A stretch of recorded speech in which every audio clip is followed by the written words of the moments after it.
नमस्कार दोस्तों। आज मैं जो वीडियो लेके आई हूँ इसे कुकिंग का वीडियो तो नहीं कह सकते, लेकिन कुकिंग के अलावा भी किचन में कुछ ऐसे काम होते हैं जिन्हें संवारना हर लेडीज़ का काम होता है। अब जैसे त्योहार गया है तो उस दौरान घर में बताशे, खिलौने, करवे इत्यादि बहुत आए हैं। बच्चे उन्हें खाते नहीं हैं, तो अब सवाल उठता है क्या किया जाए। हम घर में जो भी काम करने आते हैं उन बहनों को हम दे देते हैं, लेकिन कुछ चीज़ें ऐसी होती हैं जिसे हम नहीं दे सकते हैं। जैसे हमारी बहुएं हैं, हमारी देवरानी हैं, वो हमें करवे वगैरह मंस के देती हैं, या और भी पूजा के दौरान हमें सामान मिलता है उसे हम दे नहीं सकते हैं, उसे घर में ही इस्तेमाल करना ज़रूरी होता है। बस इसी चीज़ को ध्यान में रखते हुए मैं घर में जो दिवाली पे बताशे आते हैं, खिलौने आते हैं और करवे होते हैं, उनका बूरा या जिसे हम तगार कहते हैं या करारा कहते हैं, उसे हम बना कर के तैयार करते हैं, जिससे फिर हम आने वाली सर्दियों में बेसन के लड्डू, आटे के लड्डू, अलसी के लड्डू या जो भी आप मिठाई बनाना चाहें उसे बना सकते हैं।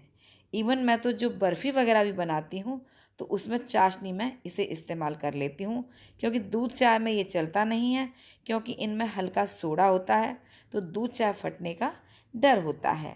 लेकिन हम इजीली इनसे लड्डू बना सकते हैं, हमें बूरा तगार की ज़रूरत नहीं है, हम इसी को इस्तेमाल कर लेंगे। और चाशनी भी हम बना सकते हैं बर्फ़ी के लिए। तो आइए चलिए देखते हैं मैं इनसे बूरा कैसे तैयार करती हूँ। तो दोस्तों, दिवाली के दौरान घर में बताशे, खिलौने, करवे आए हैं, उन्हें मैं किसी साफ़ कपड़े पर रख कर के छोटा छोटा तोड़ लूँगी। और तोड़ने के बाद देखिए ये ऐसे छोटे छोटे हो गए हैं। इन्हें मैं एक दिन के लिए ऐसे ही खुला छोड़ दूँगी, कपड़े से ढक दूँगी ताकि इनका मॉइस्चर निकल जाए। उसके बाद मैं पल्स मोड में इन्हें थोड़ा थोड़ा करके मिक्सी में पीस लूँगी और इस तरह से छलनी में डाल करके इसे छान लूँगी। जो भी बारीक हिस्सा होगा वो छलनी से नीचे निकल जाएगा और मोटा मोटा हिस्सा थोड़ा रह जाएगा, वो छलनी में ऊपर आ जाएगा। और इस मोटे हिस्से को मैं दोबारा पीसूँगी, उसमें इस्तेमाल कर लूँगी। और देखिए ये बिल्कुल तगार और करारा जैसा बूरा बन के तैयार हो गया है। इससे हम इजीली लड्डू बना करके तैयार कर सकते हैं। सेम इसी तरीके से जो बाकी बचे हुए बताशे या खिलौने हैं उन्हें मैं दोबारा पीस लूँगी और छलनी में इसी तरह से छान लूँगी। बस जितना भी मेरे पास बताशे, खिलौने और करवे थे उन सबको मैंने पीस लिया है। देखिए जो भी लेफ़्ट ओवर हमारे पास बताशे वगैरह थे उन सब से शानदार बूरा करारा बन के तैयार हो गया है और ये बड़ा ही दानेदार है। ये लड्डू वगैरह में बहुत अच्छा होता है। अब इसे हमें इस तरीके से एक दिन के लिए इसी तरह कपड़े से ढककर छोड़ देना है और बीच बीच में इसे चम्मच या हाथ से इस तरह से हिला देना है ताकि इसका जो भी मॉइस्चर है वो निकल जाएगा और ये पूरी तरह से सूख जाएगा। और सूखने के बाद हम किसी भी डिब्बे में इसे स्टोर करके रख सकते हैं।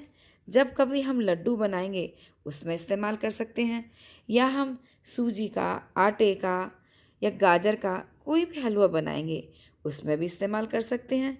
इसके अलावा हम कोई भी बर्फ़ी बनाएं, चाहे हम काजू कतली बनाएं, चाहे हम बेसन बर्फ़ी बनाएं, चाहे हम आटे की बर्फ़ी बनाएं, उसमें भी चाशनी बनाते समय हम इस बूरे को इस्तेमाल कर सकते हैं। तो दोस्तों, जब कभी आपके घर में शादी के दौरान, किसी फंक्शन के दौरान या त्यौहार के दौरान बताशे वगैरह बच जाते हैं तो उनसे इस तरीके से बूरा तैयार कर लीजिए और अपना फीडबैक कमेंट सेक्शन में ज़रूर दीजिए। दोस्तों, मेरी किसी भी रेसिपी से रिलेटेड जानकारी के लिए आप मुझे इंस्टाग्राम पर फॉलो कर सकते हैं। मेरी इंस्टा आईडी मेरे चैनल के अबाउट सेक्शन में मिल जाएगी। और भी एक से एक अच्छी रेसिपीज़ के लिए आप मेरे चैनल को ज़रूर विजिट कीजिए। यदि आपको मेरी रेसिपीज़ अच्छी लगती हैं तो प्लीज़ लाइक, कमेंट, शेयर और सब्सक्राइब ज़रूर कीजिए। और हाँ, बेल आइकन ज़रूर प्रेस कर दीजिएगा ताकि मेरी आने वाली सभी नई रेसिपीज़ के नोटिफिकेशंस सबसे पहले आप तक पहुँचे। धन्यवाद।